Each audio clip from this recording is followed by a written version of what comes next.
নমস্কার, welcome to facts Bangla. আজকে চলে এসেছে একটা নতুন একটা শর্টসে, সেটা হলো আজকে থেকে ডাব্লিউবিজেই কাউন্সিলিং এবং আরেকটা বিগ ব্রেকিং আপডেট, সেটা হলো জেনপাস ইউজি আজকে থেকে আমার মনে হয় জেনপাস ইউজির একটা নতুন নোটিশ বেরিয়েছে এবং সেপ্টেম্বর মাস নাগাদ জেনপাস ইউজির একটা ক্লাস হতে পারে।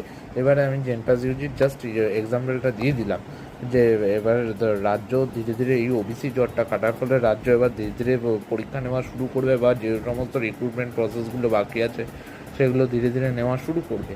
আমার যেটা মনে হয়, ওই জন্য জেনপাসটা বের করবে, এরপরে যেগুলো বাকি আছে সেগুলো ও বলবে। এবং সেটা নিয়ে আমার আজকের ভিডিও নয়, আজকের ভিডিও কোনটাকে নিয়ে আমি বলেছিলাম কাউন্সিলিং সাপোর্ট করব, তাই আমি আজকের ভিডিওটা একটু বানাতে দেরি হয়ে গেল, তবুও আমি বলছি যেটা হলো ডাব্লিউবিজের কাউন্সিলিং আজ থেকে শুরু হয়েছে এবং আজ থেকে তোমরা করতে পারবে অবধি 1 তারিখ অবধি। আজকে হলো 28 তারিখ এবং আজ থেকে তোমরা 1 তারিখ অবধি করতে পারবে। এইবারে আজ থেকে শুরু হয়ে 1 তারিখ অবধি তোমরা করতে পারবে। এবার তোমরা কী করবে? ফার্স্ট তোমরা রেজিস্ট্রেশন করবে, 500 টাকা দেবে, 500 টাকা দিয়ে রেজিস্ট্রেশন করবে।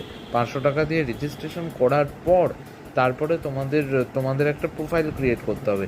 এই প্রোফাইল ক্রিয়েটের পর তারপরে তোমাদের ব্যাঙ্ক ডিটেলস এগুলো তো পরে দেবে আগে, তারপরে তোমাদের choice filling very very very important ডাব্লিউবিজির কাউন্সিলিংয়ে। সেটা হলো যে তোমরা যে ধরো তোমাদের র্যাঙ্ক অনুযায়ী তোমাদের চয়েস ফিলিং, এবং আমি একটা তোমরা বলো যে তোমরা ভিডিও চাও কি না যে আমি র্যাঙ্ক অনুযায়ী চয়েস ফিলিং বানিয়ে দেবো, যে কী তোমরা চয়েস দিতে চাও। তোমরা কি গভর্নমেন্টের শুধু চয়েস দিতে চাও, নাকি তোমরা প্রাইভেট কলেজে দিতে চাও অনলি, সেটা বলো তোমাদের র্যাঙ্ক অনুযায়ী।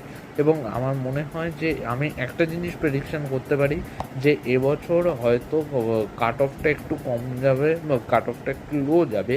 মানে হয়তো বেশি র্যাঙ্কে আগে যেটা 10,000-এ পাওয়া যেত, 10,000-এ একটা ব্রাঞ্চ পাওয়া যেত বা একটা কলেজে, সেটা হয়তো এবারে 11 বা 11,500-এ পাওয়া যাবে আমার যতদূর মনে হচ্ছে। কারণ মাঝখানে অনেক সিট ফাঁকা থাকবে এবং অনেক সিট ফাঁকা থাকার ফলে অনেক স্টুডেন্ট বাইরে চলে গেছে এবং যাদবপুরে ওই মারমার কাট অবস্থা এবার আর হবে না। আমার যতদূর মনে হচ্ছে যাদবপুর ইউনিভার্সিটিও এবার ধাক্কা খেতে চলেছে।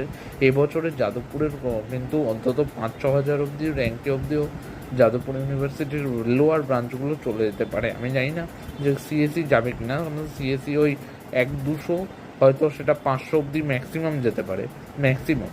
কিন্তু আমার মনে হয় যে যাদবপুর ইউনিভার্সিটির যে লোয়ার ব্রাঞ্চগুলো সেগুলো তোমার অনেকটা দূর অবধি 5-6 হাজার অবধি চলে যেতে পারে, আমার যেটা মনে হয়। তোমরা তোমাদের মতামত কমেন্টে জানাও, আর কোন কলেজের কোন র্যাঙ্কের জন্য তোমরা ভিডিও চাও কিনা সেটাও জানাও।